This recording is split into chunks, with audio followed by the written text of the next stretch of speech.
Dentro de Moscú, jóvenes judíos rezan una yeshiva, una escuela superior de Talmud Torah.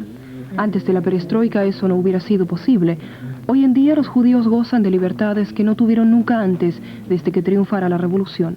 A pesar de todo, abandonan en masa el país. La embajada estadounidense en Moscú.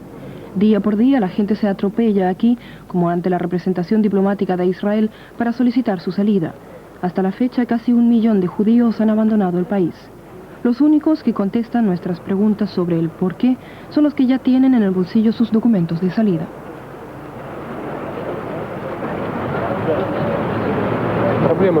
Sabe usted, siempre hubo problemas con el antisemitismo y todavía los hay. Por parte del Estado algo ha mejorado, pero en lo que concierne a la población todo sigue prácticamente igual. Nosotros vivimos en un primer piso. 4 hombres rompieron los cristales de nuestras ventanas gritando: puercos judíos, un día los cogeremos. Sabe usted, ahora sí hay glasnost y democracia, pero al mismo tiempo han vuelto a surgir grupos que instigan a la gente en contra de nosotros. ¿Tiene miedo? Sí, tengo miedo.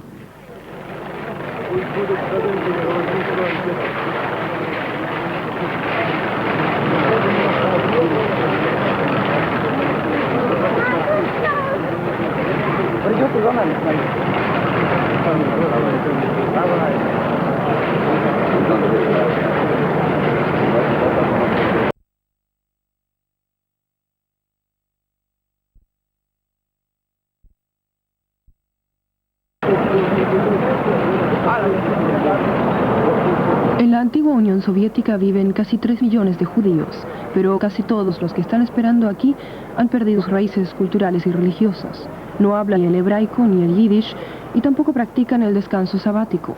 Han perdido su tradición yiddish. Nos hemos convertido en pueblos sin costumbres, dicen ellos de sí mismos.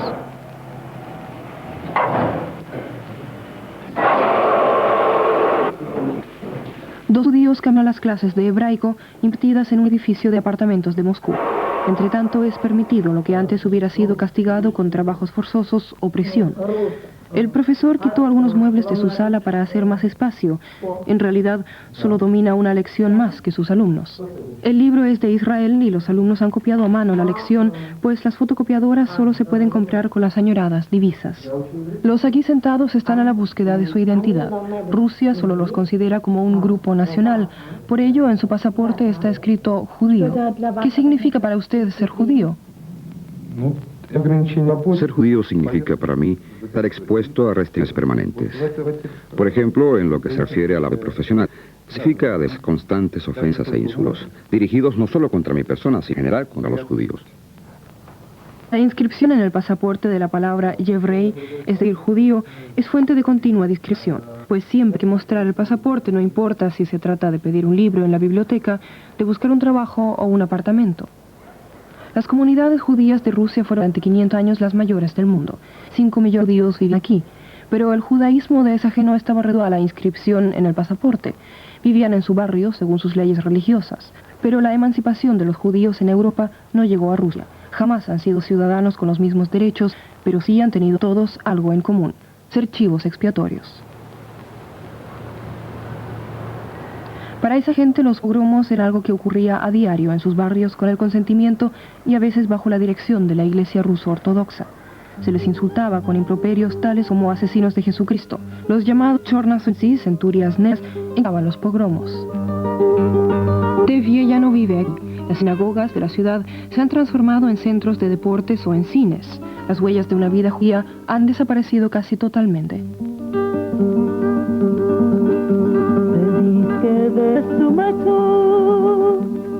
Wie ständig so nix schön und in der Tordangas in sich so verstehen. Es haben Feigerlach gesungen, sich herumgesprungen. In Ghetto hat man uns geheißen gehen. Stellt sich vor, was ist von uns geworden. Verstanden haben wir sie verloren. Nicht geholfen uns, wenn alle mit uns retten. Verlust Menschen haben nie doch unser Heim. En 1941 las sinagogas ardieron por doquier. Los crímenes sistemáticos de los nazis sobrepasaron todas las tensiones y todo lo que los judíos habían soportado hasta ese momento.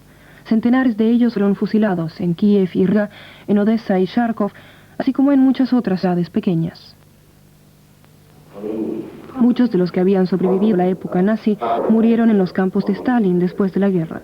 Sus sucesores aniquilaron mentalmente a los judíos. El gobierno de aquel entonces entregó una plegaria a la sinagoga de Moscú en la que se rogaba a Dios bendijera a ese gobierno, al mismo gobierno que había privado a los judíos de todos sus derechos. Hasta la subida de Gorbachev, solo los ancianos, sin ambiciones profesionales, podían arriesgarse a hacer una visita a la sinagoga. Las sinagogas sí existían formalmente, pero estaban sometidas a la rígida vigilancia estatal, de modo que nunca podía desarrollarse una verdadera vida espiritual. En muchas ciudades fueron incluso cerradas. Entre tanto, los jóvenes pueden volver a entrar aquí. La gran sala de oración de la sinagoga de Moscú ha sido habilitada como escuela infantil. En Moscú y en toda Rusia, las aulas privadas son escasas y caras desde que se hizo el experimento con la economía de mercado. La inflación florece y el rublo ya no vale nada, pues las clases parten en los bancos de la sinagoga.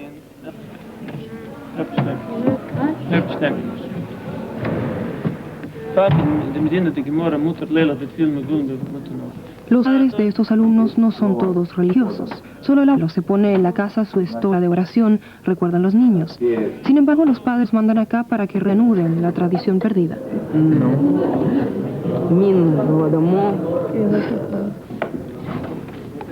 Los sombreros de los niños no se corresponden con los sueños de un rebe, pero una kiepa verdadera es demasiado cara. Muchos no podrán transmitir lo que aprendieron aquí. También los padres de este muchacho quieren marcharse al extranjero, a Israel. La escuela en la que iba antes no me gustaba. En el registro de clase decía que soy judío. El profesor siempre me daba malas notas. Mis compañeros de clase insultaban y me pegaban en el recreo.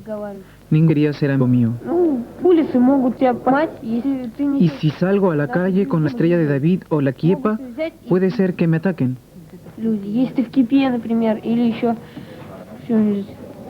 Entonces, ¿no te pones la kiepa en la calle? No, es demasiado peligroso. Con vista a este patio interior, vive alguien que sacó sus conclusiones individuales de ese tipo de experiencias. El pintor judío Igor Ganikovsky. Desde hace 20 años arte con sus signos del patio interior los miles de ruidos y olores de la vida cotidiana.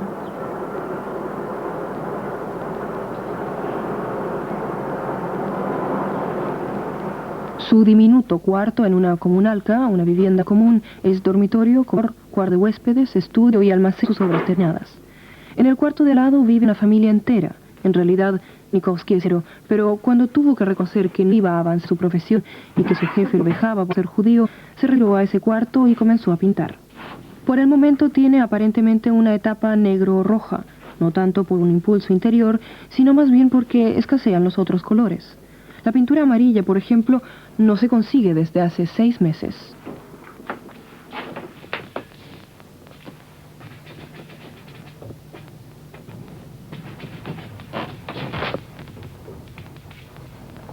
Pero con eso podría conformarse.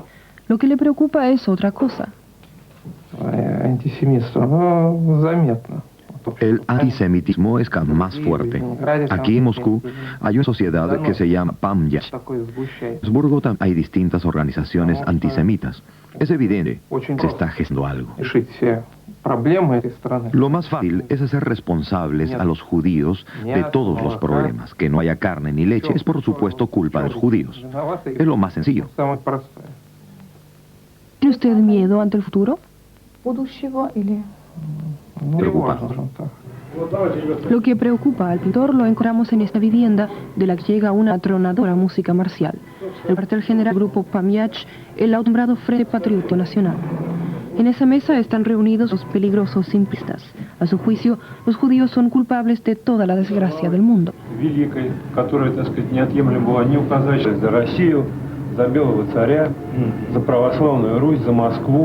En la pared cuelgan los retratos del zar y del zarevich junto con el patriarca de la Iglesia ruso-ortodoxa.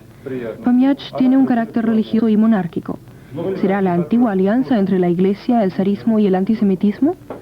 En la pared hay también un afiche de la OLP y encima de la mesa hay una lista de nombres de judíos. Los caros equipos técnicos occidentales demuestran que esa gente tiene relaciones en el extranjero, pues en Rusia solo se puede conseguir con divisas. Cada manifestación se graba con la propia cámara. Pamyach significa recuerdo.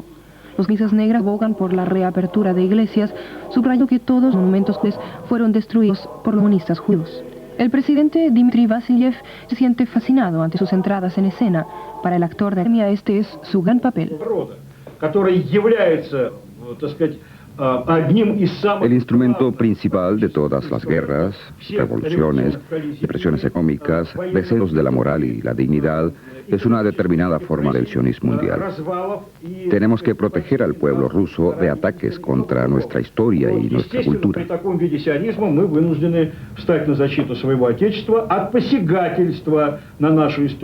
Aquí en Rusia, los sionistas maquinaron en 1917 la revolución, como por ejemplo Trotsky o Lev Bronstein, Svetlana, Saviev, Apfelbaum y otros.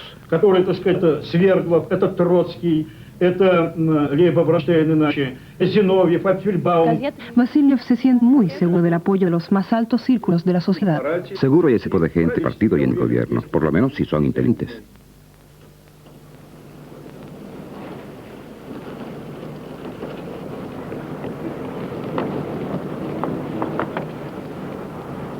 Un cine de barrio con el lindo nombre Patriot. Ya es tarde y los visitantes no son espectadores comunes.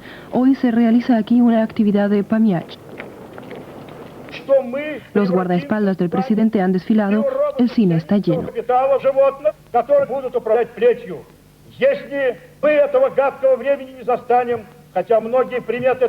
El discurso del presidente es solo una variación sobre el mismo tema. Conspiradores sionistas saquean al pueblo, los monumentos culturales del pueblo se venden a precios ridículos al occidente, y estas son las razones verdaderas del descenso de Rusia. Los espectadores, entre ellos muchos jóvenes, comparten al parecer esa visión del mundo. Además, hay otra cosa muy evidente. La milicia se ha apostado en las entradas o se ha mezclado entre los espectadores y escucha sin intervenir.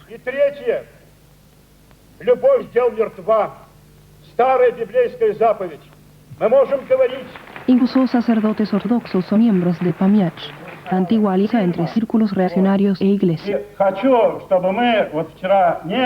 El sacerdote anuncia una película. Se trata de la fuerza intelectual de la iglesia ruso-ortodoxa en la Segunda Guerra Mundial.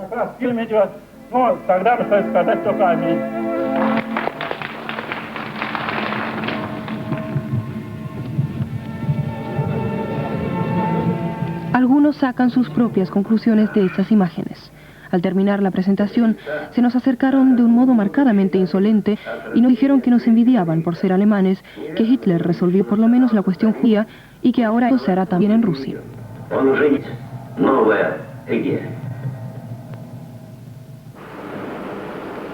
¿Caerán en suelo fructífero estas consignas? En Rusia se palpa un ambiente de fin de mundo. Las colas delante de las tiendas se hacen cada vez más largas y las mercancías para el diario vivir aumentan constantemente su precio. La búsqueda de chivos expiatorios es cada vez más ardua. En dependencia de la convicción, es Yeltsin quien tiene la culpa de los estómagos vacíos, o son también los diputados del pueblo, los comunistas, los capitalistas, pero también y principalmente son los judíos. Al parecer, las consignas de Pamyach son bien recibidas por algunos.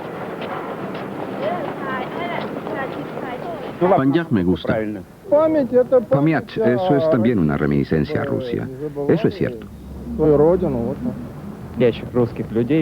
Es bueno que verdaderos rusos se vuelvan a organizar en grupos.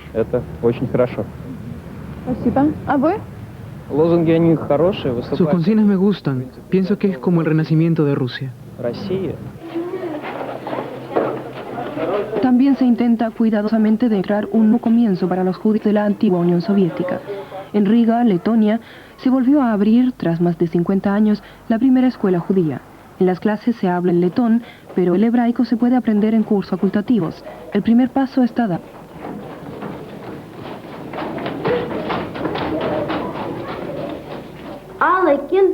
Todos los niños aprenden a escribir, aprenden y hablan en yiddish. Yo comprender, tú comprender, ambos comprender.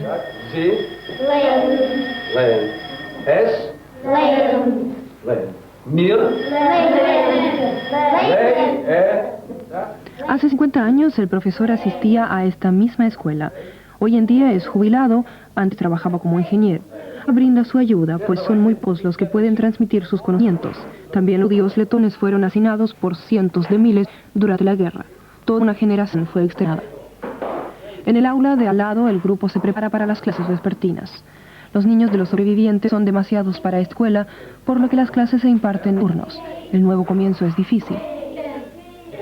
Todo se ha perdido. No saben nada de las viejas tradiciones, ni de nada, ni yiddish, absolutamente nada. ¿Es bueno que todo esto sea posible ahora? Pienso que sí, magnífico. También los clubes culturales judíos estuvieron prohibidos durante años. El antiguo teatro judío de Riga, donde se realizan estos ensayos, fue hasta hace poco el Instituto de Marxismo-Leninismo. Solo ahora, cuando las ideas de Marx y Lenin no están en boga, se puede volver a ensayar aquí.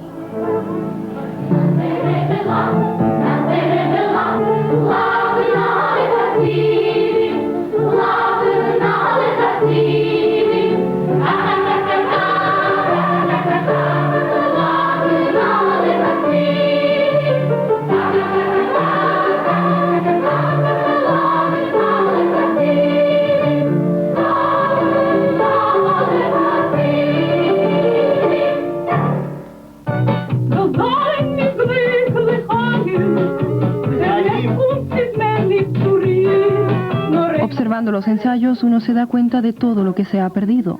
El yiddish hay que aprenderlo hoy como si fuera una extranjera.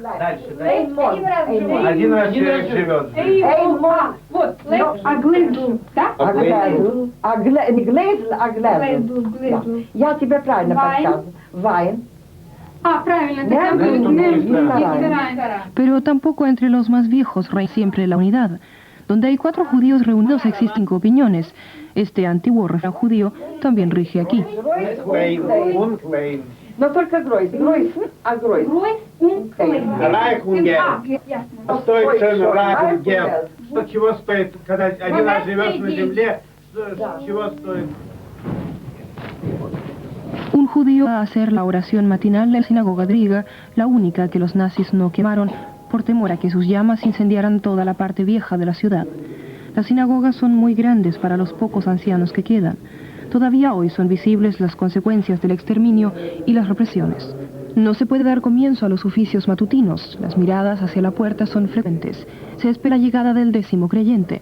Es el momento preciso para que un judío de San Petersburgo relate su historia. Sabe usted, nuestra situación es muy tensa. Se podría comparar con la situación de 1930 en Alemania. El país atraviesa una profunda crisis económica y política, y existen círculos influyentes que ven una salida haciendo de los judíos los chivos expiatorios. En San Petersburgo hay cantidad de grupos antisemitas. Allá tengo conocidos en la oficina de pasaportes de la misia. Ellos, así como algunos encargados de edificios, han recibido la visita de gente que ha preguntado ¿dónde viven los judíos? Esta es la catedral de Kazán, en San Petersburgo. Allí se reúne esa gente, la mayoría de las veces de noche, cuando ya ha oscurecido o en los días feriados.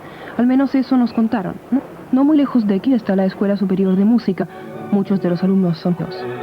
Aquí tenemos una cita con Sasha para hacerle una entrevista. Pero él tiene miedo, pues antes de nuestra conversación fue citado y se le dijo que pensara bien lo que nos contaría, porque seguramente él tiene aún interés en seguir estudiando en el conservatorio. El director del conservatorio es uno de los firmantes de la proclama de Piach. Fue por ello que renunciamos a la entrevista con él y en su lugar entrevistamos a su amigo. A Sasha ya le ha ocurrido varias veces que en el camino de regreso a casa, la gente de Pamiach y de otro grupo que se llama Patriotas lo han insultado y le han cortado el paso.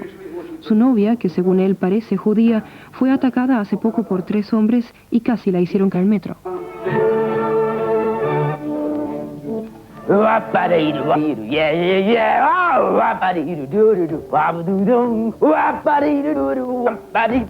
Alexei, el amigo de Sasha, no tiene miedo. Él estudia animación y está próximo a terminar su carrera. En cuanto esto suceda, viajará fuera del país. Profesora, que lo admira, se pregunta Prada si él logrará subsistir lejos. Tiene mucho talento. Nuestro acompañante ruso, que en realidad solo debía ocuparse de los pasajes y los hoteles, ha resultado ser uno de la vieja guardia, un espía. Alexei camina al albergue de estudiantes. Nuestro acompañante le pregunta a Alexei si se le puede mostrar el albergue a extranjeros.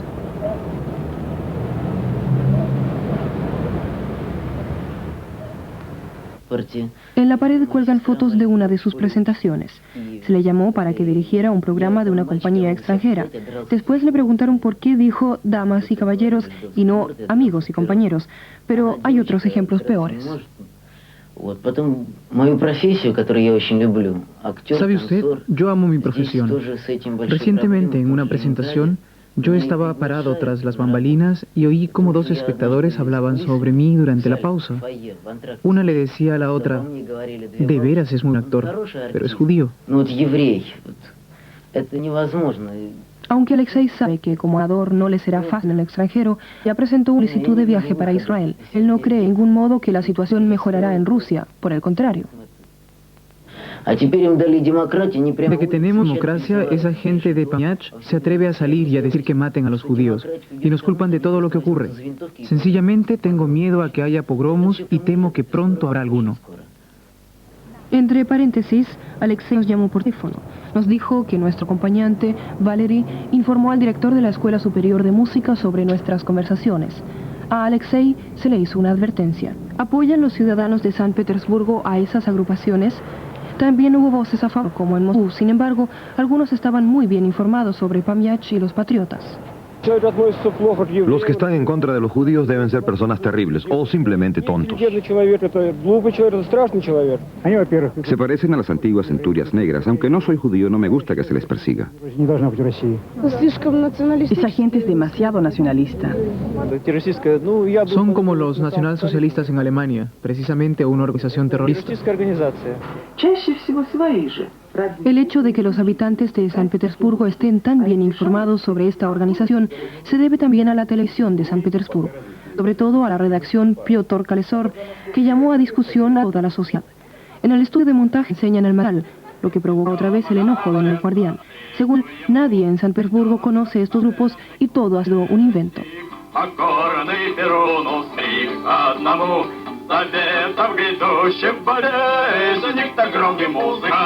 Luego, en el estudio de montaje, nos observó con gesto de pocos amigos y puso atención a los comentarios de la redactora.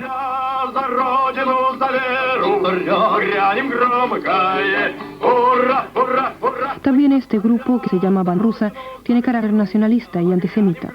Por los ares, la patria y la fe verdadera, dice la letra de la canción, acompañada con entusiasmo por muchos espectadores.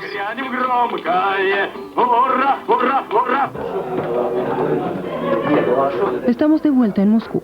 Una yeshiva, la Escuela Superior de Talmud Torah. Las pocas que existen cuentan con el apoyo de organizaciones de ayuda estadounidenses e israelíes.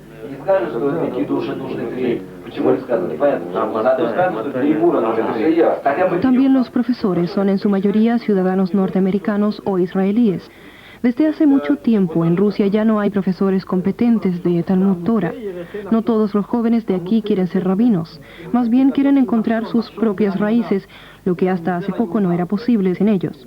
Sin embargo, también aquí reina el escepticismo. No se confía en el éxito de la perestroika y del cambio.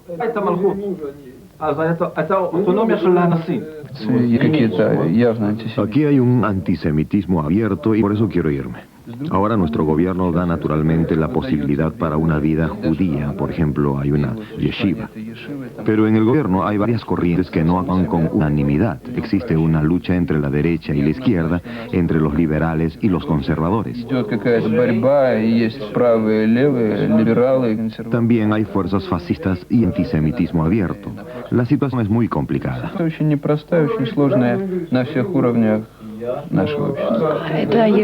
¿No demuestra la yeshiva que sí hay un comienzo de la vida judía? Eso puede ser así, pero al mismo tiempo puede ser contrario. En este país todo es posible y nadie sabe cómo se presentará la situación dentro de 6 meses o un año.